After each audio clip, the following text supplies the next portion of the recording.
исторически промени. 22 цикъл, 89 година, се спомняте, Берлинската стена и промените в България и в света. 2001 година Америка, какво става Ирак, другите държави и в момента отново сме в една супер слънчева активност.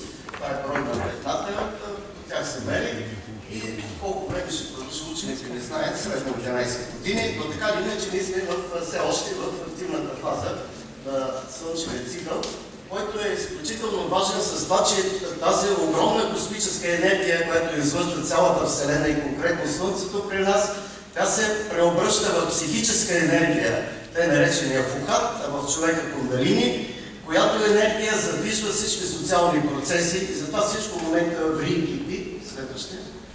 И затова и Армагедон в момента кипи, нали, тук говорите преди мене за Армагедон, нали, всеки знае там и за Сирия, Антон Дончев много интересно говори за Армагедон, но за нас е важно, че това преселване на народите не е просто само чиста политическа история, има и разбира се такова нещо, но основно енергиите, които не може да овладеем, този хаос, който е на планетата, показва как не може в момента по-голямата част от нас да овладеят енергията.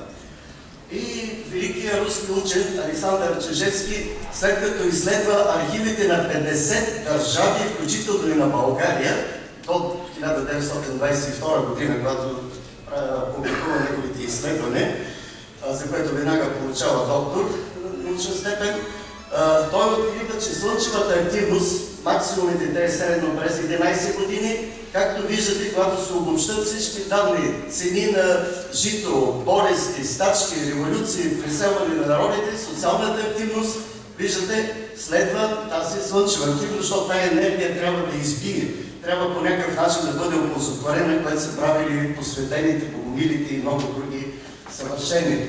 И за нас е важно, че ние всичко това, което правим днес, се учиме да овладеем хаоса, тази огромна космическа енергия. Ето го Чижевски, той съвсем млад, на 1922 година публикува това. Вижте, той показва един от максимумите. 1848 година, като една кратка илюстрация. Ето го максимума, 9-ти цикъл Слънчев, откакто науката ги мери. Иначе Чижевски е върнал назад цялата история до 2000 години назад по архиви е изчислил кога има слънчеви изригвания и максимум е една много сложен процес.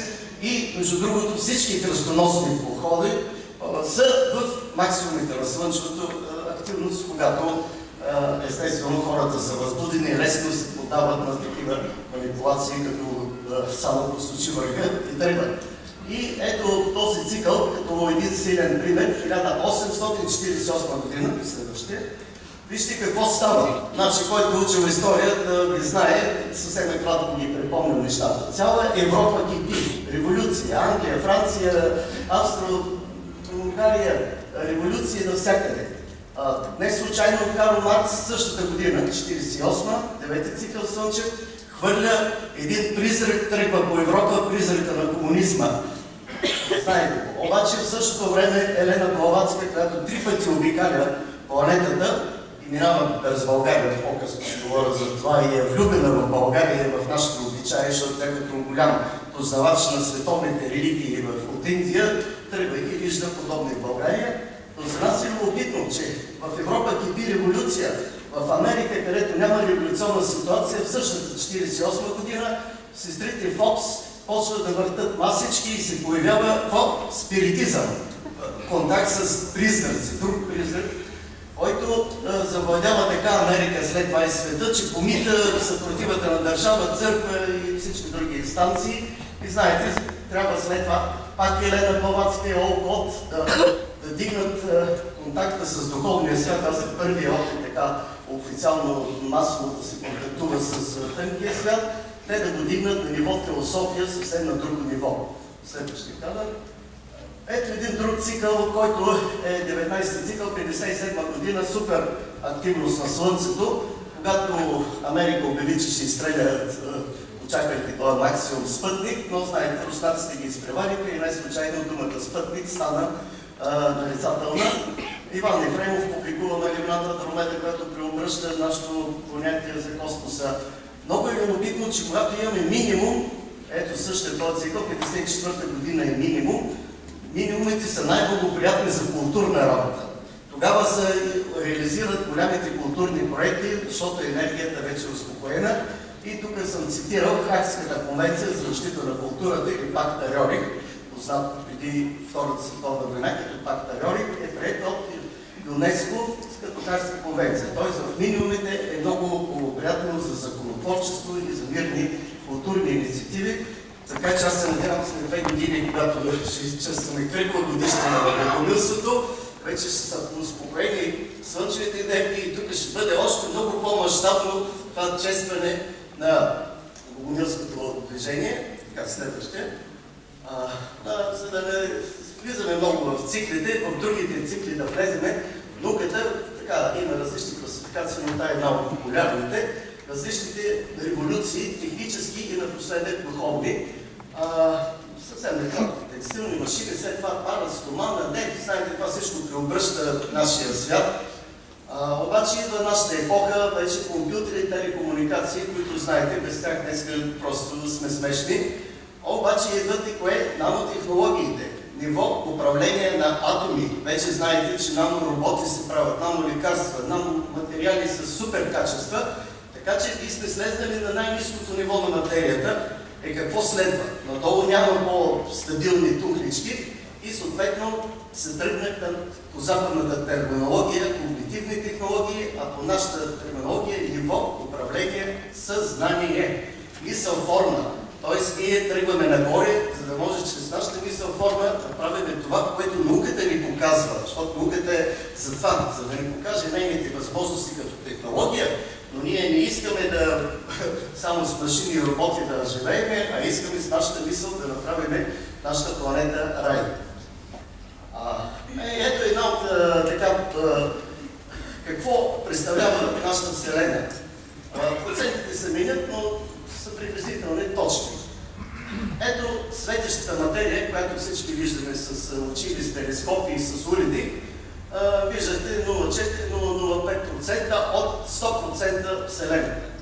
Не светеща материя, която изследват уредите, радиоуреди, разни други гамма лъчи и много други, правят общо 4%. Ето е 4%, които науката се е разширила и казва, че вече ние познаваме почти Вселената, първия взрив и създаването. Обаче другото какво е? Тя я нарича тъмна енергия и тъмна материя. Вижте какви са процентите. 73 и 23. Те верно, че се намаляват. Обаче са огромен процес. Тоест виждаме, че тази уж тъмна материя, тя е тъмна наричана, защото просто не могат да я обяснят за сега науката. Обаче ние всички знаем, че това е мястото на светлите сили, на всички духовни иерархии. Тук са съвършените богомили, които могат да вършат чудесата, защото те владеят, те за нас все още са мнозина чудеса, но това са нормалните качества на хората на шестата раса, хората на бъдещето. И затова, ето това ни предстои да овладееме, както богомилите са го владеели, съвършените, пророците, учителите. И ето виждате какъв огромен път трябва да извървиме, мнозина са го извървяли. Тук беше споменато и за слънчевите голями цикли, Мария мисля, че го каза, 26 000 цикли, след 11 малки годишни, имат 26 000 години Слънце, които в момента завършва петия цикъл на нашата пета цивилизация, за да преминеме, затова сме в толкова сложна ситуация, защото сме в преход към шестото Слънце следващите 26 000 години, когато ето точно ние трябва да навлеземе масово в тези области и затова богомилите и другите съвършени са ни показали какви умения притежава човек, как може да трансформира енергията. Знаете, може да Елена Рьорих описва как е летяла до Венера, други описват по между звездите, дори пътувания, какво ли не. Това всичко може и ще бъде така, но трябва да е този процес на прехода, този супер сложен процес на петата към шестата раса, да не допустим хаоса да ни залее и съответно следващия, че нещо тича времето. И цитирам тук един афоризъм на Станислав Ежелец, който казва: нашето незнание достигна най-далечните точки на Вселената. Виждате, че, за съжаление, нали, това говорим за науката. Езотериката много добре познава тези 90%. Нали, доскоро и в ДНК-то, знаете, 90% бяха тъмна, неизвестна материя, чак сега признаха, не, много са важни. Нали, че имаме там, знаете, не 2 спирали, 12, първо има много да напредваме. И затова духовното познание става не задължително, а просто спасяващо, живото спасяващо. И те са там, знаете, една огромна иерархия на светлите сили, за съжаление има и тъмните сили надолу. Книгата Роза мира на Даниил Андреев описва 426 нива на светлите и няколко на тъмните сили, които са абсолютно реалност и са, т.е. света около нас е изключително сложен, но пък ние сме тръгнали точно да бъдем част от него. И затова от сегашното ниво на човешко ниво съзнание, управление, на което се учим повечето от нас, трябва да преминем на планетарно ниво, шеста раса и вече слънчево ниво и нагоре вече великия космос, великия космически разум и чакра.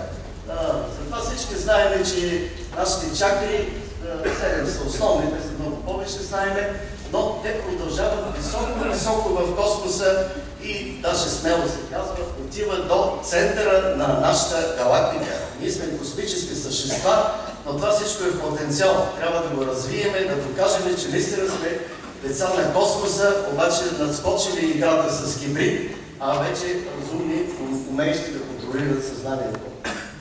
И накратко все пак по темата за поклонническите пътища. Знаете, те са в Западна Европа 3 единия камино към Сантьяго Компостела, към Иерусалим и към Рим. И много са популярни, тръгва се от най-различни варианти, но дори от Англия, от Португалия. Най-популярният е френския маршрут през Пиренеите и пак до Атлантическия океан, което прави средно 750-800 км. Ние го минахме за по 30 км на ден, за 30 дена. Много е комфортно, само да има здрави крака и обувки, всичко е подредено, така че много лесно се минава, никакви проблеми няма. Желанието на всички и от друга страна това е пример как държавата се грижи за духовните пътища. Там всеки пилигрим е под защитата на държавата. Да ви се случи най-малкото нещо, да се отраскате или не дай Боже да ви откраднат портмонето, пристига полиция и помага се едно, че убийство има. Тоест човек се чувства много сигурен, така трябва да бъде и при нас следващия. Много са минали по камино и Франциск Азийски, папа Йоан II, а преди него това е Богомилски път. Камино е станал сега католически, но преди това е бил Богомилски път. По него има само по пътя Камино 1500 манастира, църкви, музеи, които са построени, за да пазят и от тази църква. Църквата, знаете, че все още смята Богомилството и катарите за ерес, за да пазят от тях. На всяка крачка има манастири, но преди тях това е бил пътя на идеите, пътя на умирите. И затова вървенето по него е една изключителна силни духовни преживявания, път към себе си, духовно развитие. Природа, красота, всичко е неописуемо. Всеко село или градче има паметници на пилигрими, които са много интересни за снимане, за гледане. Върват в момента всякакви нации, руснаци, австралийци, корейци. Много е интересно. Споменахме краката, обувките, но това е личен въпрос. Срещи. Това се чете Балкар. Не е Балкар, Б се чете на испански, река Балкар и безброй интересни срещи, всеки го пожелавам. Ето ги те безброй катедрали и църкви, които пазят вярата, но това е временно. Всичко се променя. Така, много са популярни различни видови колелета. Този румънец е с протеза, някой с кон. Или пеша, или с колелета. Разбира се, минахме през Монсигюр, това е просто задължително, щом си там. Следващия кадър. И в подножието на Монсигюр ни посрещна една имитация на клада, просто изтръпнахме, защото си представихме тези съвършени, знаете как са били изгорени там. Едно напомняне на тази велика крепост. Всичко по нея. В книгата на Дамян Попхристов има схемата, всичко е ориентирано по звездите, по изгрева на Слънцето. Изключително интересно. Ние вечерта бяхме паметника на изгорените, изключителни духовни преживявания. Принася се, това е машина на времето, потъваща и катарите по милите. Естествено, поднесохме билки, там тези билки цъфтат, за да бяхме нейно ден там, в Барселона и след това в Монсегюр. Българското знаме го развявахме навсякъде и, честно да ви кажа, трябва повече да го развяваме, защото дори момичето, което продава билети в подножието на Монсегюр, като ни видя със знамето, и вика: "О, италиано!" Викаме: "О, българ! Будапешта!" Така че, наистина, трябва българското знаме да го развяваме, за да знаят, че тук ние сме стъпили здраво. И за Монсегюр, току-що чухме една много прекрасна лекция. Ето го поглед от високо. Значи, това е наистина уникален строеж. Всеки би трябвало, който билее за Богомили Катани, да го посети. За вървими преживявания, ето ги те вертикални стени и долу 10 000 армия. И както и в книгата си Дамян пише, не може с няколко въжета да слезеш и да спасиш най-ценното Светия Граал. Няма. Това е просто левитиране, трансформиране на телата. 10 000 души бегнат, а ти ще се спускаш тук с въжета. Нали? Смешна история, но понеже не мога да обяснят какво е левитация, не мога да го приемат и така, следващо. Разбира се, се минава през друг велик манастир, Монсалат или духовно Монсалат, където е бил също Светия Граал. Това е огромна тема за Светия Граал. Няма време, защото това е западния път. Да минем малко и по изток. На изток Богомилите са се разпространили до Тихия океан. Говорихме до сега за Атлантически океан, сега отиваме до Тихия океан. Всеки знае за Великия Копринен път. По-малко знаят за Великия Волски път на Волска България. Това е основен път, по който са текли стоките от Северна Европа и с 10% мето Волска България е процъфтявала. Но не само с метото си. Тя е процъфтявала с уникалните си стоки, с българските бутуши. Много от тях. Те са много. За бутушки говоря. Нещо супер уникално е ето на стените тук на Преслав. Днес не съм ходил от тези дни да ги видя, но ние преди 10 години бяха много ясно се виждаха на стените, защото това е наистина нещо уникално. Всички народи обработват кожата на конската кожа, а българите са единственият народ в света, който я обработва до ниво най-финно, почти като велур, като нещо много красиво. Виждате ги колко са красиви и колко са финни. Те са и бойни. Това са задължително с високи наколенки на бойците, иначе може и да са така за данните по-плоски. Но кое е любопитно? Значи това е една от основните стоки на Великия Копринен път. Те са три стоки. Първото е китайската коприна, заради това, което се нарича така. Второто е кичето, от което се правят юртите, и третото е българските бутуши. Не случайно и нашия воин, съкровището, освен най-велико, ще също с българските бутуши. Почти всички народи се използват думата булгар, таджики, узбеки, тувинци, монголци, навсякъде булгар, но почват да я забравят, защото ние така лесно сме се предали и почват вече да ги наричат афганистански бутуши, руски бутуши, вече трябва да си върнем позициите. Разбира се, за Индия това е вселена. Ние ходихме на различни експедиции за търсене и сме намерили неизвестни картини на Рьорик. Търсили сме по следите на българите, сме обикалили там много и многократно. Съвсем накратко ще кажа нещо. В нашите издания на Института по древни цивилизации част от тези резултати са публикувани, други има много в интернет. Обаче, кое е любопитно? Значи, нашите българското племе, това е една от загадките, която се опитваме да разбереме. Значи носят името на кучета. Кучи, булгар, кути, гули, всичко е свързано с кучи. Кутригури, Потраги, Кутии сме описани така в световните енциклопедии, това са Кутигурите. И във всички езици куче. Нали, знаем колко е важно кучето и вълка. Между другото, това е супер загадка, как от вълк е станало куче. Не може да стане обикновено, с опитомяване. Значи, ако се опитомите едно малко вълче, то ще ви стане на вас приятел. Но порасне ли вълчето, напада всички като клячка. Да се прави, че ви сте, само вас ви пази. Вече явно са използвали някакви много специални техники българите, за да стигнат до куче и да ни е... И затова, като нанесохме тези етноними, не Болгар са сравнително малко, на нашите племена Кутигури, Кучигури, значи получихме 8800 топонима. И като ги нанесохме постепенно, имаше конференции, индология, равнистика и други, така постепенно за Иран, после за Индия. Значи това са нашите стари държави, пътя на българите от Черно море, когато е Черноморския потоп, за който всички знаем. В нашата група е професор Петко Димитров от Варна, който знаете за потопа, много книги издаде. Неговата метода за мерене на потопа е чрез лутайтите. Нашия метод, който го дублира, е чрез сталактитите в пещерите. Те също имат такива възможности да се види годините. И двата метода дава 5500 години преди Христа, когато е бил Черноморския потоп.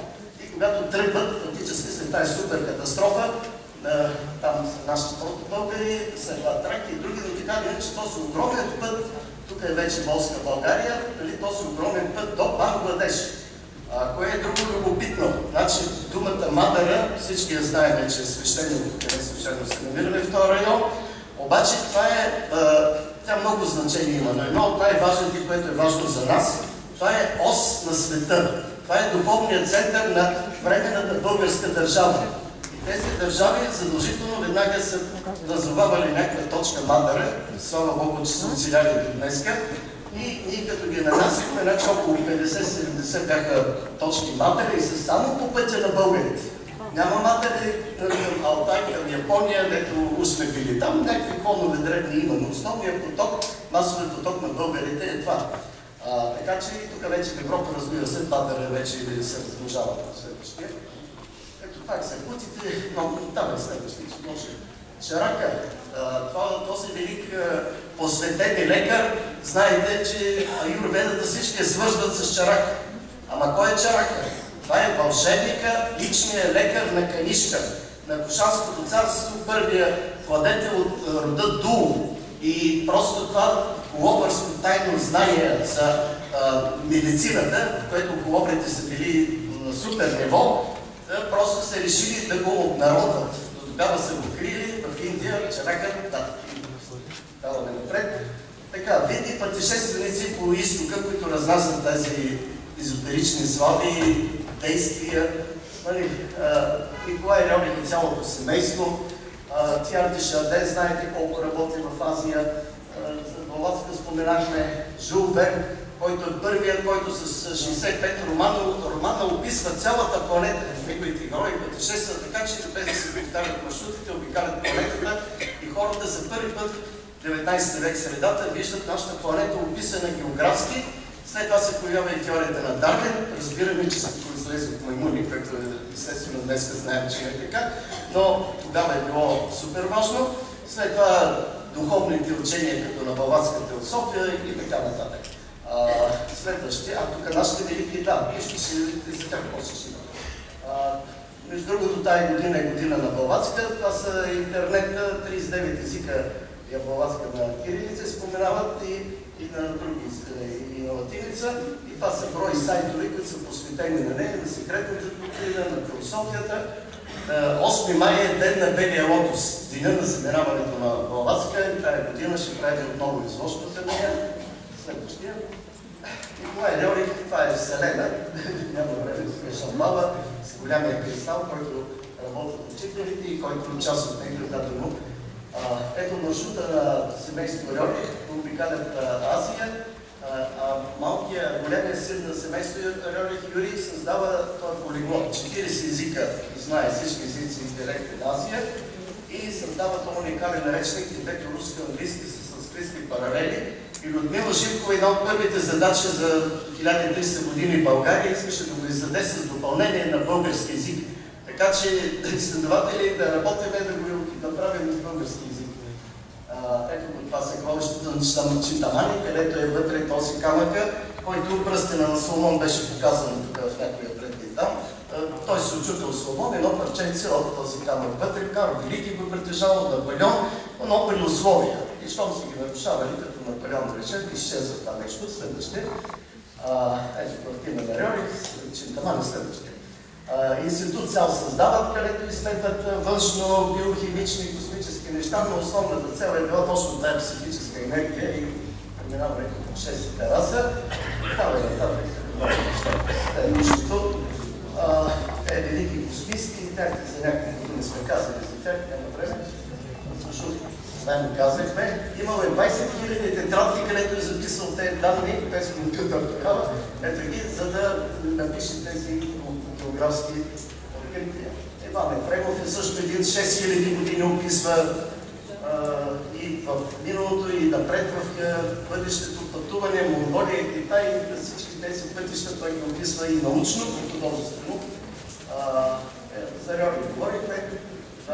От българските космисти е много интересен и Петър Динков. Знаем, че той за помилите не само говори, той е природения Василий Врач, той е посветил 3 тома народна медицина, горе пише, още по соцвреме издадени, пише на Боян Мага, са посветени. Той знае всички тези неща.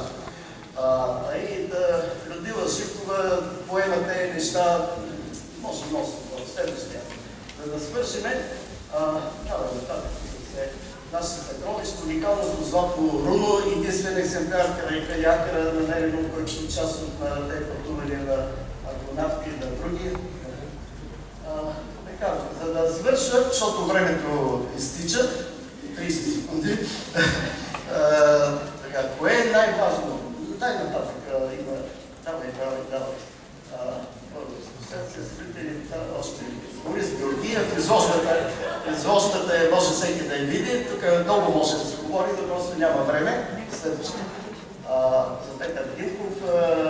Ето, значи добро и зло в руски и български речници, значи това сме го изследвали и молбата ми към всички, които работят с речници, да намерим този речник на църковно-славянския руски език, издаден 1847 година, горе-долу он е 9 голям цикъл. Кое е интересно? Значи днеска в българските и руските речници думите с основа добро са приблизително еднакви. 37, благо 86, зло 63. В този речник те са били 6 пъти повече. Значи толкова за 150 години сме загубили чувствителност, кое е добро, кое е зло. Нямаме думи да ги опишеме. Затова като намерим този речник, ще ги видим и тези думи да ги възстановим и най-вече да ги използваме. Защото без добро, за къде сме добрите хора.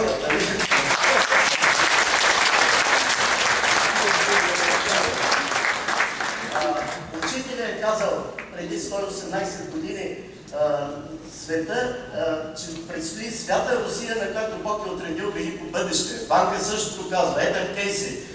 В Русия миналата година на 26 август 15 година, 3 осмици, 26 август 8, август 8, 15 година, 2015, 3 осмици на тая дата, един от големите контактьори с Великия космически разум, академик Леонид Маслов, обявиха, че приемат това, което Ванга е казала. Русия прегръща учението на бялото братство. Това е супер подвиг, който те, след като го обявиха, да знаем, че имаме не просто приятели там, а наистина мащабно се поема това велико учение, което по убиелите, знаете, в основата на бялото братство. Ето, Ванга тук за тези неща. Ето го Маслов, тук в интернет много материали, следващия. Така че ние всички сме войни на светлината, нали, както Рьорих е написал, защото се бориме. И Рьорих, когато поздравява Българска асоциация Рьорих 30 година на 22 септември, господното подписано от Рьорих 30 година, и случайно 22 септември не става национален празник, но той там пише: света днеска се е разделил на строители и разрушители. И всеки трябва да знае в кой лагер е и за какво се напряга силите. Ние тук сме ясно в кой лагер, за какво се напрягате силите. Така че да дързаеме, да вървим напред, да създаваме нови учебници, които да са пълни с духовна езотерична материя, както е прекрасната книга на нашия ръководител тук, защото наистина научни и духовни знания, преподнесени обаче с силата и популярността на българския силен език. Тук забравих да ви кажа, нашата хребета на българската нация, уникално нещо, ние сме единствени в света, които имаме уникална роднинска система. Това сме го изследвали. Значи имаме над 120 термина. Батко, леля, стринка, чичо, батко, в другите езици ол, брадър или на руски старши брат. Обясняват с 2-3 думи. Ние една дума имаме. Над 120 думи, единствени в света. Това ни е гръбнака, който ни е оцелял през тези хиляди години. И много други неща. Но времето виждате да свършва, друг път ще говорим повече. Така че утре на Паневритмия да излъчим едно послание към великия космически разум, заедно с усмивки, който има дрехи и пели, по-добре да бъде така, но важното с много добрина, с много любов, защото любовта е най-силната енергия. Рьорик казва, над любовта е само любовта. Така че с любов да ден.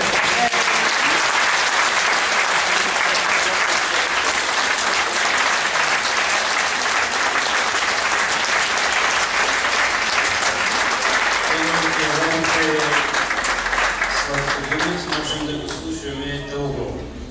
И сега ми предстои една много трудна задача. Трябва да ви представя господин Гили Вилньов. И има два начина да го направя. И аз ще го направя всъщност и по двата. Единият е да ви прочита това, което той желае да си каже за него официално.